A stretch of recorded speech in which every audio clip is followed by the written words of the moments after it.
नमस्कार छात्रों, फिर एक बार ऑनलाइन कक्षा में आप सभी लोगों का स्वागत है। मैं प्रवक्ता डॉक्टर सूरज लोकापुर, हिंदी विभाग, गोगटे उपाधि पूर्व वाणिज्य महाविद्यालय बेलगावी की ओर से आप सभी का एक बार फिर से स्वागत करता हूं।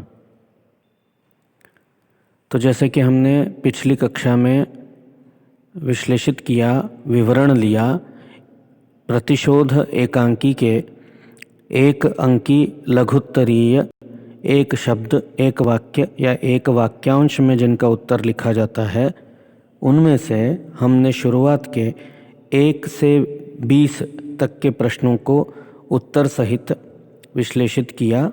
आज हम उसी श्रृंखला में आगे बढ़ते हुए प्रश्न संख्या 21 से लेकर प्रश्न संख्या 40 तक बाकी के सभी प्रश्नों के उत्तर और उनके विवरण देखेंगे। तो पहला है 21वां प्रश्न। शास्त्रार्थ के लिए जाते समय भारवी ने किस रंग के कपड़े पहने हुए थे? इसका उत्तर है छात्रों, शास्त्रार्थ के लिए जाते समय भारवी ने पीत रंग का अधोवस्त्र, नील रंग का उत्तरीय।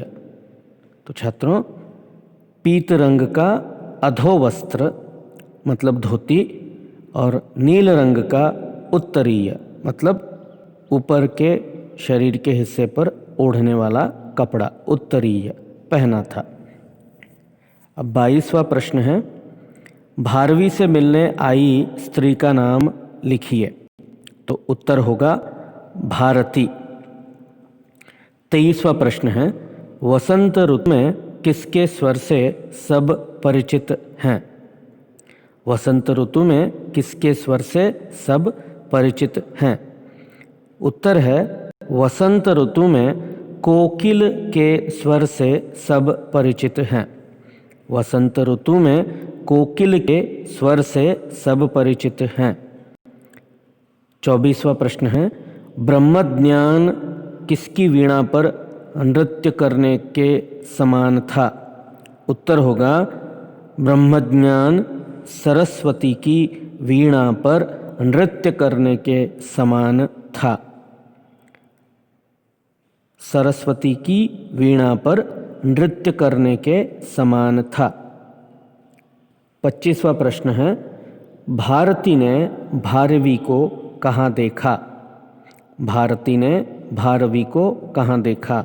उत्तर है भारती ने भारवी को मालिनी नदी के तट पर देखा। भारती ने भारवी को मालिनी नदी के तट पर देखा। 26वां प्रश्न है, भारती ने जब भारवी को देखा तो उनकी स्थिति कैसी थी? उत्तर है भारती ने जब भारवी को देखा तो उस समय वह ध्यानमग्न थे। ध्यानमग्न थे। 27वां प्रश्न है, बीज से दूर रहने पर भी फूल क्या नहीं होता? बीज से दूर रहने पर भी फूल क्या नहीं होता? उत्तर है बीज से दूर रहने पर भी फूल मलिन नहीं होता।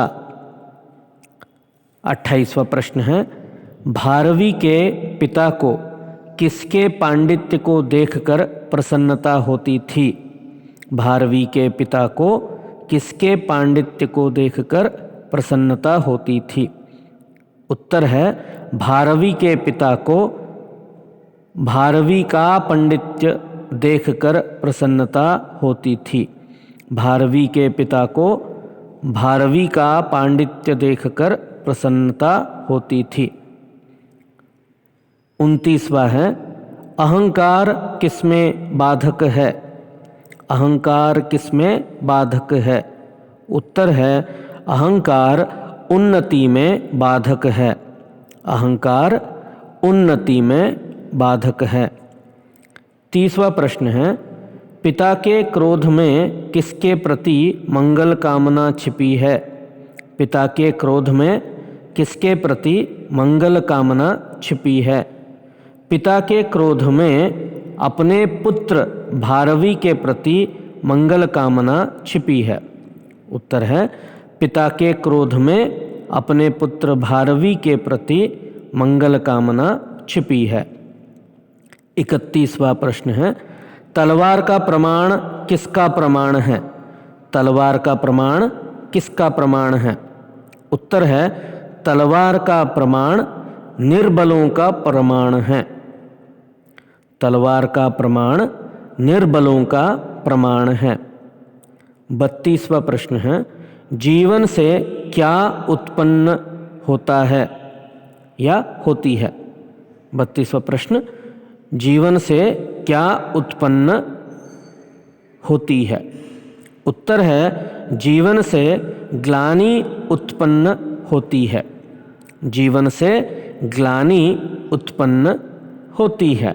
छात्रों, ग्लानि अर्थात गिल्ट कॉन्शियसनेस। 33वां है, ब्रह्म का निवास कहाँ होता है? ब्रह्म का निवास कहाँ होता है? इसका उत्तर है ब्रह्म का निवास मस्तक के सहस्रदलों में होता है। ब्रह्म का निवास मस्तक के सहस्रदलों में होता है। 34वां प्रश्न है, भारवी के अनुसार क्या जघन्य अपराध है? भारवी के अनुसार क्या जघन्य अपराध है? उत्तर है भारवी के अनुसार आत्महत्या जघन्य अपराध है। भारवी के अनुसार आत्महत्या जघन्य अपराध है। 35वां प्रश्न, भारवी को अपमान किसके समान खटक रहा था? भारवी को अपमान किसके समान खटक रहा था? उत्तर है भारवी को अपना अपमान शूल की भांति खटक रहा था। भारवी को अपना अपमान शूल की भांति खटक रहा था। 36वां प्रश्न है, भारवी ने प्रतिशोध की आग में क्या करना चाहा? भारवी ने प्रतिशोध की आग में क्या करना चाहा? उत्तर है भारवी ने प्रतिशोध की आग में पिता की हत्या करनी चाहिए। भारवी ने प्रतिशोध की आग में अपने पिता की हत्या करनी चाहिए। अब 37वां प्रश्न है, पितृहत्या का दंड क्या नहीं है? पितृहत्या का दंड क्या नहीं है? उत्तर है पितृहत्या का दंड पुत्र हत्या नहीं है। पितृहत्या का दंड पुत्र हत्या नहीं है। 38वां प्रश्न है, भारवी के अनुसार जीवन का सबसे बड़ा अपराध क्या है? भारवी के अनुसार जीवन का सबसे बड़ा अपराध क्या है? उत्तर है भारवी के अनुसार जीवन का सबसे बड़ा अपराध यह है कि जीवन को चिंता में घुलाना, पाप में लपेटना और दुख में बिलखाना। भारवी के अनुसार जीवन का सबसे बड़ा अपराध यह है जीवन को चिंता में घुलाना, पाप में लपेटना और दुख में बिलखाना। 39वां प्रश्न है, प्रतिशोध एकांकी के एकांकीकार का नाम क्या है? उत्तर है डॉक्टर रामकुमार वर्मा। डॉक्टर रामकुमार वर्मा। 40वां और अंतिम प्रश्न है इस भाग से, भारवी किस महाकाव्य की रचना कर महाकवि भारवी बने? भारवी किस महाकाव्य की रचना कर महाकवि भारवी बने। उत्तर है भारवी ने किरातार्जुनीयम, भारवी ने किरातार्जुनीयम महाकाव्य की रचना की और महाकवि भारवी बने। भारवी ने किरातार्जुनीयम महाकाव्य की रचना की और महाकवि भारवी बने। तो छात्रों, इस प्रकार एकांकी के 1 अंक वाले लघुत्तरीय प्रश्नों को या तो आप एक शब्द में भी उत्तर दे सकते हैं, एक वाक्य में भी दे सकते हैं और एक वाक्यांश में भी दे सकते हैं।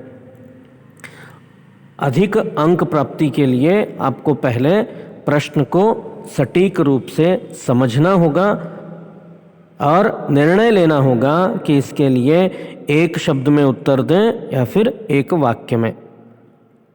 तो इस प्रकार प्रश्न संख्या 1 से लेकर प्रश्न संख्या 40 तक प्रश्नों के उत्तर होंगे। इन्हें आप अपने एक कॉपी में या फेयरबुक जिसे आप कहते हो उसमें लिख कर रखिए ताकि परीक्षा के समय पढ़ने में आसानी हो। अगली कक्षा में हम एकांकी भाग प्रतिशोध से दीर्घोत्तरी 5 अंक के पुनरावर्तित प्रश्नों को, जैसे हमने सूखी डाली के लिए किया, तो उसी प्रकार हम प्रतिशोध के भी 5 अंकों वाले दीर्घोत्तरीय पुनरावृत्त परीक्षा की दृष्टि से जो बार बार पूछे जाते हैं या फिर जिनकी संभावना होती है, उन प्रश्नों के उत्तर सहित विवरण देखेंगे। धन्यवाद।